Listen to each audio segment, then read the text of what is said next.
Our new topic is probability of the occurrence of at least one of the two independent event. क्या बोल रहा है? Probability of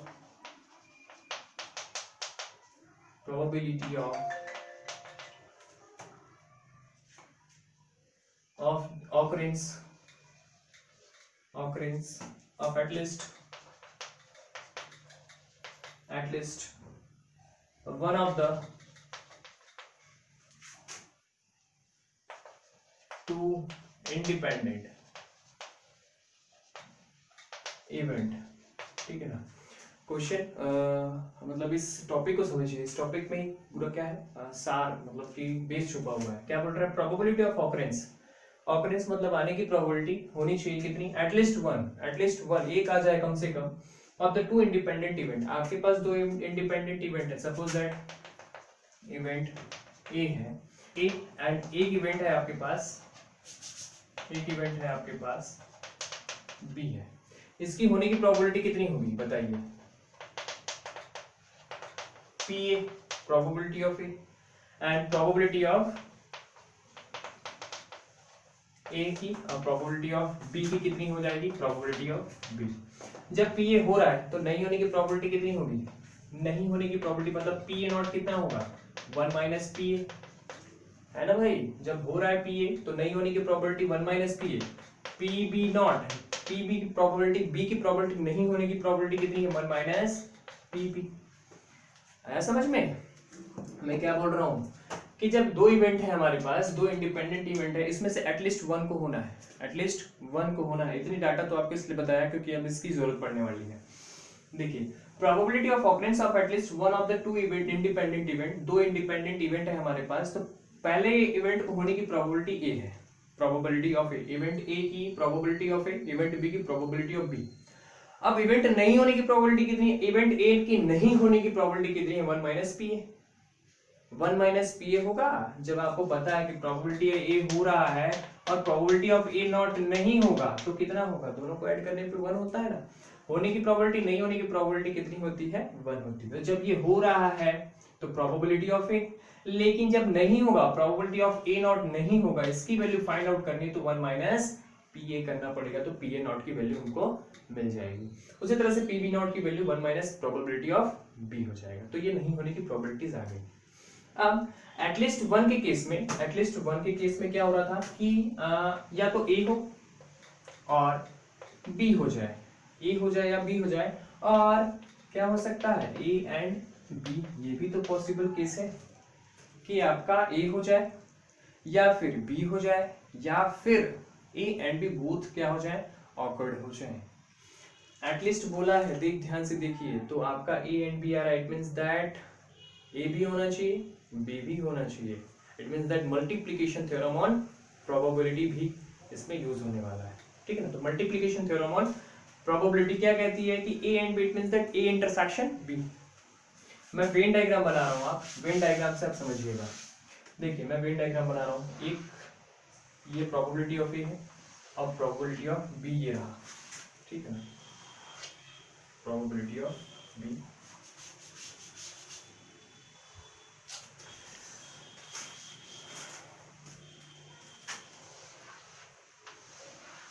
ये देखिए intersection क्यों कर रहा हूं पता है? क्योंकि एटलीस्ट ए बी और ए एंड बी मतलब यही तो है ना, ए एंड बी, ये दोनों की प्रोबेबिलिटीज बताएगा, ए एंड बी होने की प्रोबेबिलिटी. तो मुझे एटलीस्ट के केस में आपको इंटरसेक्शन कराना ही पड़ेगा.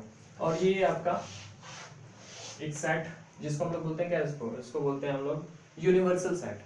ठीक है ना? यूनिवर्सल सेट इट मींस, अब देखिए यहाँ पे एक थोड़ी सी बेसिक नॉलेज दे देता हूँ. ये प्रोबेबिलिटीज होने की प्रोबेबिलिटीज है. ये जो बनाया है मैंने, मान लो पी ऑफ ए ये रहा एंड पी बी ये रहा, और this is our P A intersection B. A and B मतलब ये तो बताता है कि दोनों का इंटरसेक्शन यहाँ पे हो रहा है और यहाँ पे दोनों की प्रोबेबिलिटीज होने की प्रोबेबिलिटी है.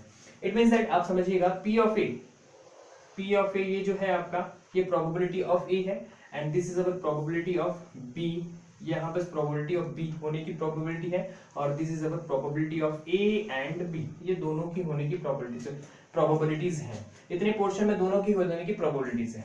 ठीक है? तो ये तीनों पोर्शन जो है आपके प्रोबेबिलिटीज होने की प्रोबेबिलिटी बता रहा है. ये होने की प्रोबेबिलिटी बता रहा है। इट मींस दैट ये यहां से लेकर ये यहां तक से यहां से ये जो पूरा पोर्शन है ये क्या बता रहा है, प्रोबेबिलिटी हो जाने की बता रहा है। तो ये जो बाहर जो पोर्शन है वो क्या बता रहा है, ये जो बाहर का पोर्शन है वो क्या बता रहा है भाई, कि प्रोबेबिलिटी नहीं होगी, प्रोबेबिलिटी नहीं होगी। ये इस पोर्शन में प्रोबेबिलिटी नहीं होने की प्रोबेबिलिटीज है, क्योंकि इसने कितना पोर्शन अडॉप्ट कर रखा है, इतना ही पोर्शन, जो बाकी जो पोर्शन बच गया वो तो नहीं है ना। आपने देखा होगा यूनिवर्सल सेट में, सपोज दैट ये एक सेट है, दिस इज अवर ए, है ना, एक ए सेट है, तो बाहर में क्या रहता है, ए नॉट रखता है, कि नहीं होना है यहाँ पे, ये ए नॉट की वैल्यू, तो A plus A not is equal क्या होता है, 1 होती है ना, याद आ रहा है कुछ। तो ये नहीं होने की प्रोबेबिलिटीज है। तो देखिए मैं 2 मेथड से समझाऊंगा आपको, बुक वाले मेथड से और एक ओन मेथड, आप खुद भी उसको ट्राई कर सकते हैं, बना सकते हैं उससे। तो देखिए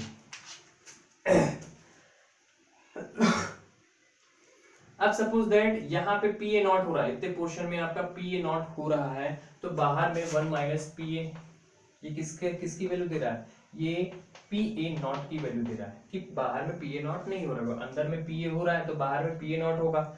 it means that 1 minus P A not की वैल्यू कैसे फाइंड आउट करेंगे, 1 माइनस पी ए से, और पी बी नॉट की value is equal 1 minus P B, है ना, बाहर में पी बी नहीं हो रहा है, ठीक है ना। अब मुझे एक चीज बताइए, बाहर में जब पी बी नॉट नहीं हो रहा है, मतलब पी बी नॉट दे रहा है और अंदर में पी बी दे रहा है, बाहर में पी ए नॉट दे रहा है, P A not is equal कितना, 1 माइनस पी ए, तो दोनों की नहीं होने की प्रोबेबिलिटीज कितनी हो जाएगी, दोनों को नहीं होना है। जब दोनों हो रहे हैं, जो सॉरी बाहर में नहीं हो रहा है, बाहर में नहीं हो रहा है, प्रोबेबिलिटी ऑफ ए नॉट नहीं हो रहा है, प्रोबेबिलिटी ऑफ बी नॉट नहीं हो रहा है, ठीक है ना। तो दोनों की नहीं होने की प्रोबेबिलिटीज कितनी आ जाएगी, जब दोनों को क्या कर दो आप, मल्टीप्लाई कर दो। इट मींस दैट नहीं होने की probability P A not into P B not क्या होगा, probability of A not into probability of B not, क्या आएगा, 1 minus P A into 1 minus P B, यही तो होगा। ध्यान से देखो, ये किसका निकल जाएगा, ए एंड बी का, ए एंड बी का, A and B means that इन दोनों की नहीं होने की प्रोबेबिलिटीज कितनी है, 1 minus P A into 1 minus P B, है ना भाई। बाहर में पोर्शन में तो ही बच रखा है, जिसका मल्टीप्लिकेशन कर देंगे तो हमको दोनों की नहीं होने की प्रोबेबिलिटीज आपको फाइंड आउट हो जाएगी, ठीक है ना। दोनों की नहीं होने की प्रोबेबिलिटीज फाइंड आउट होगी, है ना, दोनों की नहीं होने की, बात को ध्यान समझिए, दोनों की नहीं होने की प्रोबेबिलिटीज इतनी आ जाएगी, ठीक है। 1 minus P A into 1 minus P B, ये क्या निकलेगा, A not and B not, ये दोनों नहीं होने की प्रोबेबिलिटी है। तो अब आप सोचेंगे सर जब ये नहीं होने की प्रोबेबिलिटीज इतनी है तो होने की प्रोबेबिलिटी कितनी होगी, तो होने की प्रोबेबिलिटी कितनी होगी, 1 minus P A into 1 minus P B, P B होगी, यही देखेंगे, यही तो होगा। अब आप पूरे में से 1 में से बाहर के पोर्शन को क्या कर दो, एलिमिनेट कर दो, माइनस कर दो बाहर के पोर्शन को, तो जो बचेगा क्या, यही तो बचेगा आपके पास, दिस इज, यही तो पोर्शन बचेगा भाई। आप देखिए ना, चाहो तो 1 माइनस पी को रिप्लेस कर दो Q1 से, और 1 माइनस पी बी को रिप्लेस कर दो आप Q2 से, है ना, Q1 एंड Q2 से रिप्लेस कर दिया, तो ये आपकी जो वैल्यू है बाहर में जो है वो Q1 इंटू Q2 हो जाएगी भाई। ये नहीं होने की प्रोबेबिलिटीज कितनी है, Q1 और Q2, और होने की प्रोबेबिलिटीज और नहीं होने की प्रोबेबिलिटीज क्या होती है, 1 होती है। तो मेरे पास है नहीं होने की प्रोबेबिलिटी कितनी है, Q1 Q2, नहीं होने की प्रोबेबिलिटीज है, तो 1 माइनस Q1 Q2 कर दूंगा तो होने की प्रोबेबिलिटीज मिल जाएगी कि नहीं, होने की प्रोबेबिलिटीज आपको क्या हो जाएगी, मिल जाएगी। ध्यान से समझिए, बहुत बहुत डीप है, थोड़ा सा आपको समझना है कि इसमें हो चल क्या रहा है। मैं एक बार से फिर से रिवाइज करता हूं, आप अच्छे से समझें। क्या हो रहा है कि हमारे पास probability of occurrence at least one of the two event independent event, हमारे पास 2 इंडिपेंडेंट इवेंट है जिसका नाम है event A and event B. Event A की होने की प्रोबेबिलिटी ऑफ ए, और इवेंट बी की होने की प्रोबेबिलिटी ऑफ बी। अब मुझे ये बताइए, जब प्रोबेबिलिटी ऑफ ए हो रहा है तो नहीं होने की प्रोबेबिलिटीज कितनी होगी, 1 minus P A not, P probability of A not निकालूंगा ना भाई, पी ए का, पी ए नॉट क्या होगा, 1 minus of P A, and P B not क्या होगा, 1 माइनस ऑफ पी बी, है ना, प्रोबेबिलिटी ऑफ बी। तो जब इस वेन डायग्राम के थ्रू मैंने समझाया, एटलिस्ट की कहानी में ये है कि आपका ए होना चाहिए या बी हो जाए या फिर ए एंड बी हो जाए, दोनों हो जाए। तो ये हो जाए या तो ये हो जाए या तो ये हो जाए। एटलिस्ट में तो तीनों कवर हो जाएंगे, क्योंकि अगर ए होगा तो भी एटलिस्ट कवर करेगा, या तो बी होगा तो भी एटलिस्ट कवर करेगा, या तो ए एंड बी होगा तो भी एटलिस्ट को कवर करेगा। तो मैं क्या कर रहा हूं कि मुझे पी ए नॉट की वैल्यू निकाल लेता हूं। तो पी ए नॉट की वैल्यू 1 माइनस पी ए और पीबी नॉट की वैल्यू निकाल लेता हूं 1 माइनस पीबी हो गया। तो जब नहीं होने की प्रोबेबिलिटी बाहर में है, probability of B and probability of A not और बी नॉट बाहर में है, तो उन दोनों की नहीं होने की प्रोबेबिलिटीज कितनी होगी? पी ए नॉट, मतलब कि P A not into P B not. P A not and P B not नहीं हो रहा है, नहीं होने की प्रोबेबिलिटीज कितनी है? इसकी वैल्यू को 1 minus P A into 1 minus P B, और 1 माइनस पी ए को मैंने रिप्लेस कर दिया Q1 से एंड 1 माइनस पी बी को रिप्लेस कर दिया Q2 से। तो यहाँ पे 1 माइनस पी ए मतलब Q1 into 1 minus P B Q2, तो 1 माइनस Q1 इंटू Q2। तो 1 माइनस Q1 इंटू Q2 करोगे आप तो आपको किसकी वैल्यू मिल जाएगी? इसकी वैल्यू मिल जाएगी, ध्यान से देखेंगे, इसकी वैल्यू मिल जाएगी। और इसकी वैल्यू जब मिल गई तो एटलीस्ट 1 की वैल्यू आपके पास आ गई। आया समझ में? इस तरह से इसको सॉल्व करना है। तो आप क्या करेंगे, बस थोड़ा सा अगर आपको मेमोराइज भी करनी है तो आपको यही करना है, एटलीस्ट 1 इवेंट हो जाना चाहिए, एटलीस्ट 1 इवेंट होना चाहिए। तो मैं क्या कर सकता हूं सर कि आप इसकी वैल्यूज जो है, इसका नहीं होने की प्रोबेबिलिटी फाइंड आउट कर लो। P A not P A probability of A की, प्रोबेबिलिटी ऑफ ए नॉट की वैल्यू फाइंड आउट करो, प्रोबेबिलिटी ऑफ बी की, प्रोबेबिलिटी ऑफ बी नॉट की वैल्यू फाइंड आउट करो, तो एक बाहर का पोर्शन का वैल्यूज मिल जाएगा आपको कि ये दोनों की नहीं होने की प्रोबेबिलिटीज इतनी है भाई। तो दोनों की नहीं होने की प्रोबेबिलिटीज कितनी हो जाएगी आपकी? दोनों का मल्टीप्लिकेशन कर दो। दोनों का मल्टीप्लिकेशन करेंगे, देखिए थ्योरम ऑफ प्रोबेबिलिटी लग रहा है ना भाई, कि दोनों की नहीं होने की प्रोबेबिलिटी, दोनों के नहीं होने की प्रोबेबिलिटी, इट मींस दैट आप P A not into P B not कर दो। तो पी ए नॉट की वैल्यू कितनी है? 1 minus of P A, and P B not की वैल्यू कितनी है? 1 minus P B. 1 minus P A को Q1 से रिप्लेस कर दो, 1 माइनस पी बी को Q2 से रिप्लेस कर दो। तो दोनों की नहीं होने की प्रोबेबिलिटी क्या हो जाएगी? Q1 into Q2। अब ये बाहर का पोर्शन Q1 एंड Q2 नहीं हो रहा है ना भाई? नहीं हो रहा है, आ गया तो हो रहा है, तो हो रहा है मतलब देखिए ये नहीं हो रहा है, तो 1 माइनस Q1 इंटू Q2 करेंगे तो होने का प्रोबेबिलिटी मिलेगा आपको, होने की प्रोबेबिलिटी आएगी ना भाई, 1 माइनस Q1 इंटू Q2। देखिए आपके पास नहीं होने की प्रोबेबिलिटी 1 माइनस Q1 Q2 कर दिए उधर, तो आपको होने की प्रोबेबिलिटी देगा कि नहीं देगा वो? तो ये जो देगा वो आंसर आपका होने की प्रोबेबिलिटी को शो करेगा। एक मेथड इस तरीके से भी कर सकते हैं आप, और एक मेथड ऐसा भी तो कर सकते हैं, कैसे? ऐसा मैं बोल रहा हूं, ये आपका probability of A intersection B है। ऐसा भी कर सकते हैं सर, मैं इस तरह से नहीं करूं तो ऐसा भी कर सकते हो आप, कोई दिक्कत नहीं है। आपको ये प्रोबेबिलिटीज फाइंड आउट करनी है, इतनी ही तो फाइंड आउट करनी है भाई। ये फाइंड आउट कर लीजिए, ये फाइंड आउट कर लीजिए, ये फाइंड आउट कर लीजिए, यही तो एटलीस्ट को दे रहा है। तो it means that probability of A find out कर लो, probability of A find out कर लो, plus probability of B find out कर लो, probability of B find out कर लो, प्लस कि माइनस। अब देखिए आप थोड़ा समझिएगा, ये यूनियन में होता ही है, इंटरसेक्शन में ये जो पोर्शन है ये एक बार काउंट हुआ, फिर से एक बार और काउंट हो गया, तो ये पोर्शन तो 2 बार काउंट हो गया ना आपका, तो एक बार क्या करना पड़ेगा? Minus P A intersection B. भाई इतना पोर्शन आपने एक बार लिया, फिर इतना पोर्शन एक बार लिया, तो 2 बार रिपीट हो गया। प्रोबेबिलिटी ऑफ ए में भी ये पोर्शन आ गया, प्रोबेबिलिटी ऑफ बी में भी ये पोर्शन आ गया, तो 2 बार रिपीट हो गया। तो 2 बार नहीं लेना हमको, एक बार लेना है, तो एक बार पी इंटरसेक्शन बी को एलिमिनेट करना पड़ेगा। तो क्या करना पड़ेगा? Minus P intersection B. तो आपको ये वैल्यूज भी आपको आंसर देगी, किसके लिए? एटलीस्ट 1 कंडीशन के लिए देगी, एटलीस्ट 1 की कंडीशन के लिए आपको ये फुलफिल करेगी। तो आप ये वाला फॉर्मूला यूज कर सकते हैं। लॉजिक लगाइए कि हमको बोला गया है कि हमको एटलीस्ट 1 चाहिए, एटलीस्ट 1 चाहिए। मैं क्वेश्चन लेता हूँ इसी पे ही क्वेश्चन लेता हूँ, आपको पूरा क्लियर हो जाएगा। जैसे कि मैं क्वेश्चन लूँ,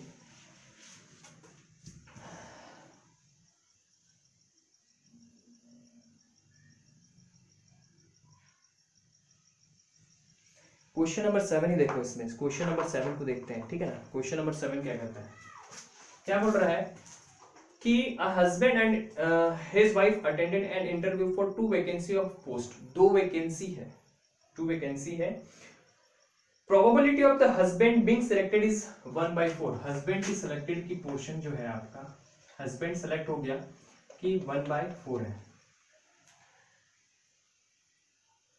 various that of the wife is, wife जो है आपका 1/6 है। ध्यान से देखिएगा। Find the probability none of them will be selected. दोनों के सिलेक्ट नहीं होने की प्रोबेबिलिटीज बताइए। दोनों के सिलेक्ट नहीं होना है कि प्रोबेबिलिटीज बताइए। तो देखिए दो वैकेंसी है, आप ध्यान से समझिएगा। दो वैकेंसी है हमारे पास। दो वैकेंसी में पहले की हस्बैंड की 1/4 है और वाइफ की 1/6 है। तो ऐसा भी हो सकता है, सपोज दैट हम लोग मान के चल रहे हैं कि दोनों सेलेक्ट हो गए। हमको पूछा नहीं गया है कि दोनों सेलेक्ट हुए कि नहीं हुए, लेकिन आपको सोच के चलना है कि दोनों सेलेक्ट हो गए। सपोज दैट ये आपका हस्बैंड और दिस इज अवर वाइफ, ठीक है ना। हस्बैंड की कितनी है 1/4, वाइफ की कितनी है 1/6। दो पोस्ट के लिए कर रहे हैं तो दोनों सेलेक्ट हो सकते हैं, ठीक है ना। तो दोनों के सेलेक्ट होने की प्रोबेबिलिटी ये यहाँ पे आएगी, है ना भाई।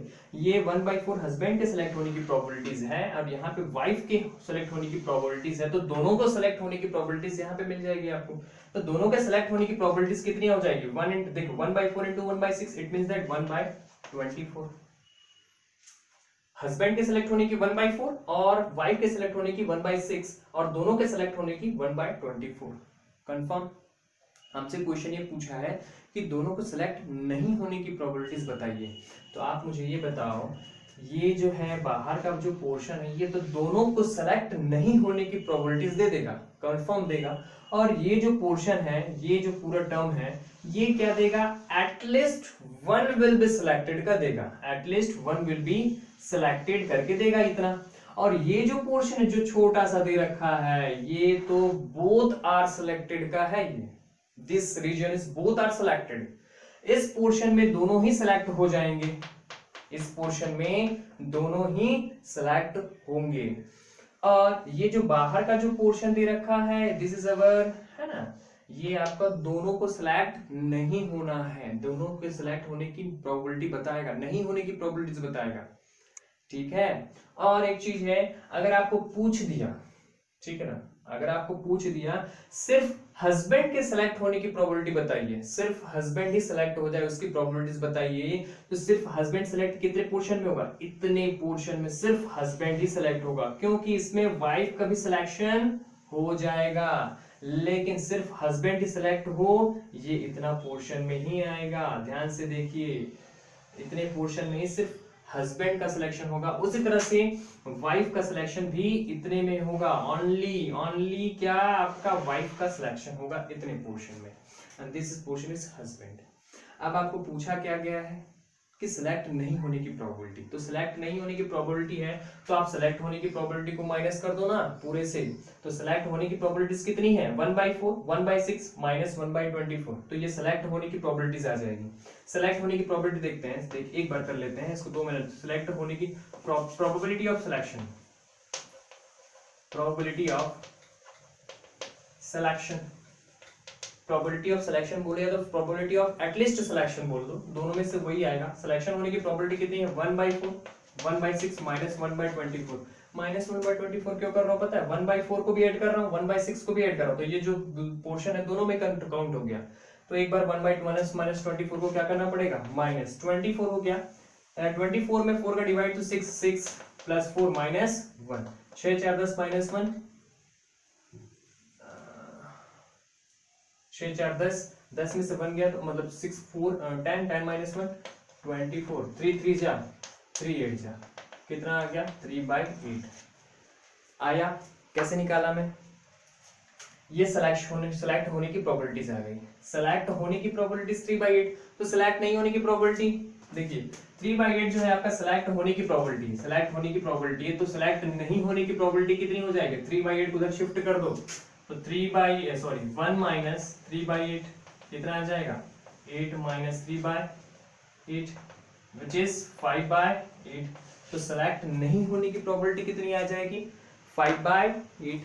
तो ये पोर्शन जो है आपका 5/8 होगा जिसमें सेलेक्ट नहीं होना है, ठीक है। एक मेथड से आपने ये कर लिया, अब दूसरे मेथड से भी कैसे कर सकते हैं, 1/4 होने की है तो नहीं होने की प्रोबेबिलिटी कितनी है 3/4, नहीं होने की प्रोबेबिलिटी कितनी है 3/4, देख लो, नहीं होने की प्रोबेबिलिटी 3/4, 1/6 नहीं होने की प्रोबेबिलिटी कितनी है 5/6, 1/6 होने की तो नहीं होने की 5/6, 1/4 होने की तो 1/3 सॉरी 3/4 नहीं होने की। अब नहीं होने की, दोनों का नहीं होना है, बोथ आर नॉट सिलेक्टेड, दोनों नहीं होना है तो 3 5 जा 15, 6 4 जा 24, 3 5 जा 3 8 जा 5/8 आ रहा है कि नहीं भाई? 3 से कटा दिया, 3 5 जा 15 और 3 8 जा 24। तो इस मेथड से भी आप सॉल्व कर सकते हैं। नहीं होने की प्रोबेबिलिटीज को निकाल दो, इसकी भी नहीं होने की प्रोबेबिलिटीज को निकाल दो, बाहर में जो नहीं होने की प्रोबेबिलिटीज का मल्टीप्लिकेशन कर दो, आपका 5/8 आ जाएगा। चाहो तो आप पूरे वैल्यू तो 1 है हमारे पास, ये होने की प्रोबेबिलिटी है, ये नहीं होने की प्रोबेबिलिटी है। आपने होने की प्रोबेबिलिटी को फाइंड आउट कर लिया और माइनस कर दिया 1 माइनस होने की प्रोबेबिलिटी को, तो 1 माइनस होने की प्रोबेबिलिटी क्या देगा? इज इक्वल नहीं होने की प्रोबेबिलिटी देगा, जो कि बाहर की वैल्यू होगा। तो चाहे तो आप इस मेथड से भी लगा लो, चाहे तो आप इस मेथड से भी यूज करके कर सकते हैं। ठीक है ना? आपको वेन डायग्राम को बेसिकली समझना है, ठीक है ना? अगर आपने वेन डायग्राम समझ लिया ना, तो आप अपने माइंड से भी कुछ भी कर सकते हो। कुछ भी क्वेश्चंस अगर आपके पास आ गया तो आप उसको इजीली सॉल्व कर सकते हो। सिर्फ हस्बैंड ही सिलेक्ट हो, अगर क्वेश्चन ऐसा पूछ दे कि सिर्फ हस्बैंड का ही सिलेक्शन हो, तो हस्बैंड का सिलेक्शन कितने पोर्शन में हो रहा है? 1/4 में हो रहा है। 1/4 में आप इतने पोर्शन को क्या कर दो? माइनस कर दो। 1/4 माइनस ये कितना है? 1/24। एलसीएम निकला 24। 24 में 4 का डिवीजन करोगे 6 आएगा, -1। 5/24, 5/24 क्या है? आपका सिर्फ हस्बैंड का सिलेक्शन होगा, आपके सिर्फ हस्बैंड का सिलेक्शन होगा। 5/24, 5/24 कैसे निकाला? पूरी प्रोबेबिलिटीज कितनी थी? 1/4 सिलेक्शन होने की प्रोबेबिलिटीज किसकी थी? हस्बैंड की थी। लेकिन इस पोर्शन में वाइफ भी क्या कर रही थी? कंसीडर कर जा रही थी। तो वाइफ और हस्बैंड की उस प्रोबेबिलिटी को क्या कर दिया मैं? माइनस कर दिया। तो इतने पोर्शन जो बच गया आपके पास, सिर्फ इतना पोर्शन जो बच गया, ये सिर्फ किसको सिलेक्ट कर देगा? सिर्फ हस्बैंड को सिलेक्ट करके देगा। ठीक है ना? तो इसके बेसिस पे ही आपको पूरे क्वेश्चंस को सॉल्व करना है। अब आपको ये मैंने जो प्रैक्टिकल बताया है, ये प्रैक्टिकली प्रॉब्लम है भाई, this is a practical problem. इस प्रॉब्लम को अगर आपने अच्छे से समझ लिया, अच्छे से क्लियर हो गया आपके माइंड में, तो आप हर एक क्वेश्चन को क्या कर सकते हो? सॉल्व कर सकते हो। बस ये प्रॉब्लम होता है कि क्वेश्चन को समझना, ठीक है? कहीं बस क्वेश्चन समझ में नहीं आता है, कहीं पे और एंड का भी मीनिंग बदल जाता है, ठीक है ना? तो देखते हैं आगे इस क्वेश्चन में और करते हैं, ठीक है ना? इसको कम से कम राइट डाउन करो आप।